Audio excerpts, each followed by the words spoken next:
شباب السلام عليكم ورحمة الله وبركاته. الحين بالفيديو السابق أخذنا مراجعة لل 3D بأبسط حالاته. قلنا هذا المجسم اللي هو عبارة عن 3 خطوات، نسوي بلوكة وسلندر على اليمين وسلندر على اليسار، وبعدين نسوي له سبستراكت، وبعدين نطلب هذا المجسم. هاي 3 خطوات انتهى. ماشي. تعلمنا بيه شلون نرسم المجسم، شلون ناخذ مالته النقطة الرئيسية او النقطة المرجعية اوريجين او الاوريجينال بوينت، وعرفنا شلون نرسم السلندر، شلون نفر السلندر بالضغط على A وبعدين انتر. ماشي. عرفنا شلون نسوي الثقب بعدين بالمجسم. الان راح اخذ مراجعة كل سريعة على التو دايمنشن لمجسم بسيط اللي هو هذا الواضح امامكم. ماشي عيني. ابعاده كلش بسيطة. على الاكس اكسس 75، على الواي اكسس 45، على زد اكسس 60. بس هالمرة راح ارسمه بطريقة التو دايمنشن. ناخذ هذا الخط المستقيم، هذا اللاين ستريت لاين، نقطة على التحديد 60. عفوا هذا صار هوريزونتال افقي، انا نريد فيرتيكال. احدد النقطة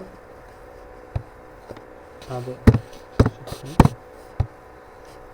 بعدين بمقدار 45 ندوس تاب حتى ننطي الزاوية مالتنا. جد الزاوية المطلوبة عندنا 30.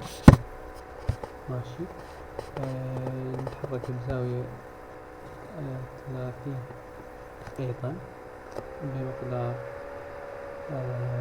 75. 30. ماشي. نصعد بمقدار 15. نرجع هنا بمقدار 75.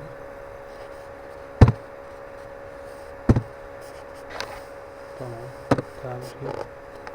تاب راح يصير 150 الزاوية مالتنا. نرجع بمقدار 30. 150 بيناتهم.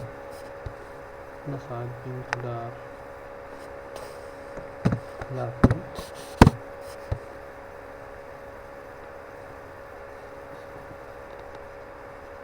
عفوا هذا 45. يعني بعد نصعد شيء نصعد بمقدار 15 هذه، ونوصل لهنا النقطة هذه اللي 150 مباشرة بمقدار 75.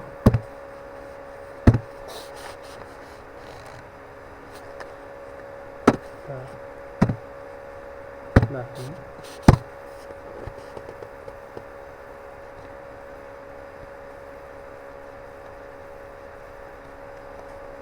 بمقدار 15 تساوي 30. نرجع نوصل هذا الخط هنا.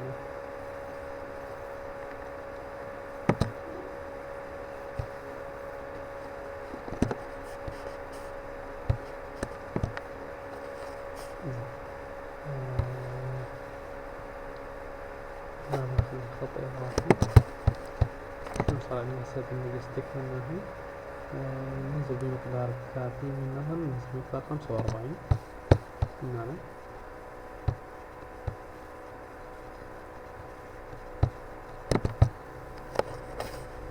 45.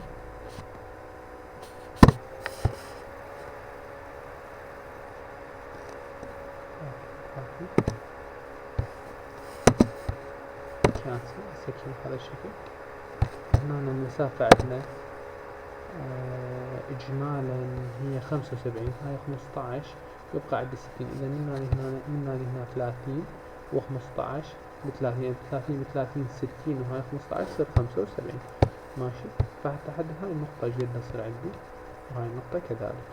زين هنا زين. هسه نرسم من هنا لهنا 35 ونشوف شنو راح يصير. هذا ستريت لاين هاي نقطة هنا.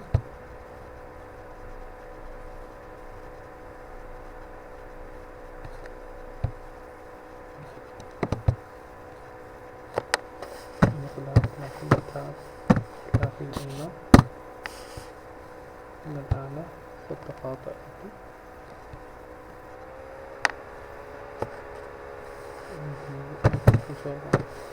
تاب 90 حددت صح. هنا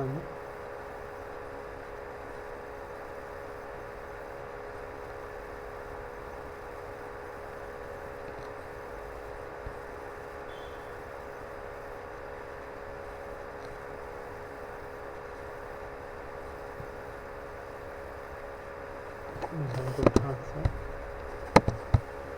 خط آخر مقدار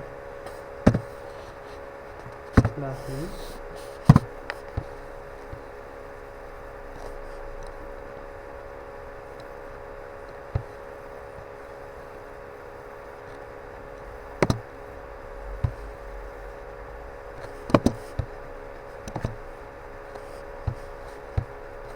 من هنا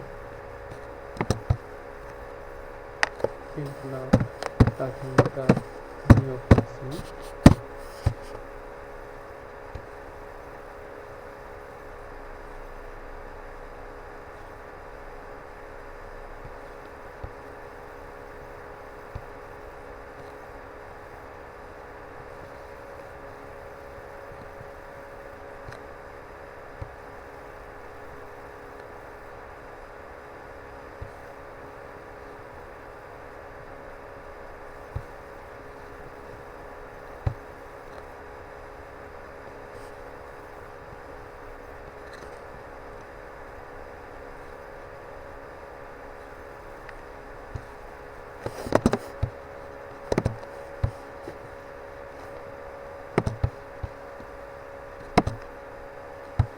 من 30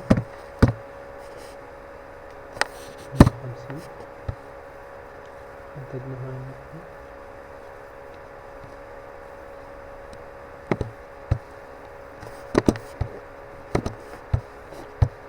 مرة أخرى من 30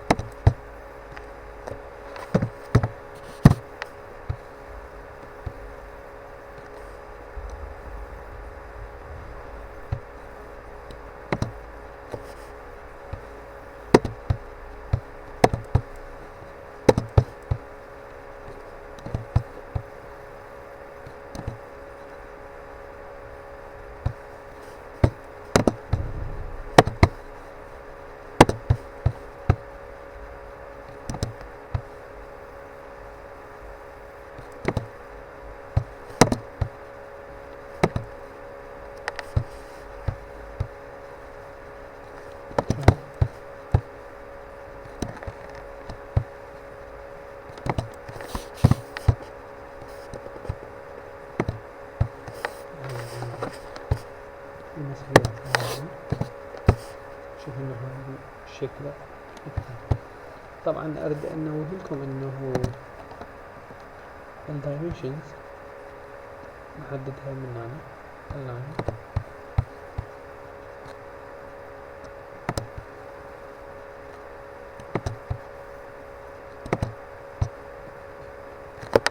راح نشوفها هنا بصورة واضحة.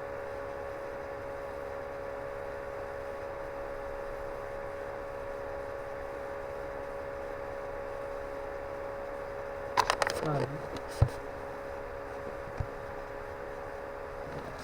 لما رحنا dimensions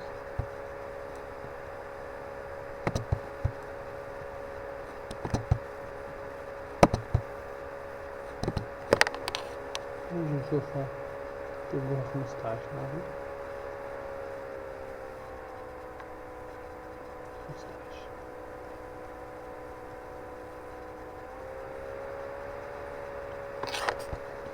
هنا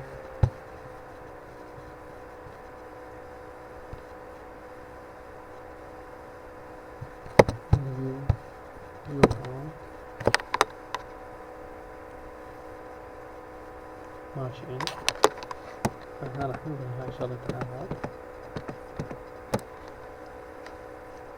الأبعاد راح ناخذها إن شاء الله تعالى بالكورس الثاني. طريقة تثبيت الأبعاد لها طبعا استندرات خاصة،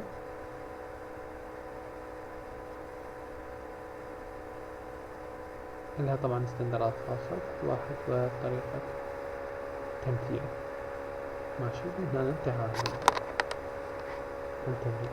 يا ريت إذا عندكم تمارين ثانية ما توقفوها وتقدروا تحلوها تدزوا لي إياها وأني أنفذ لكم إياها وأدرسها مرة ثانية. شكرا لكم.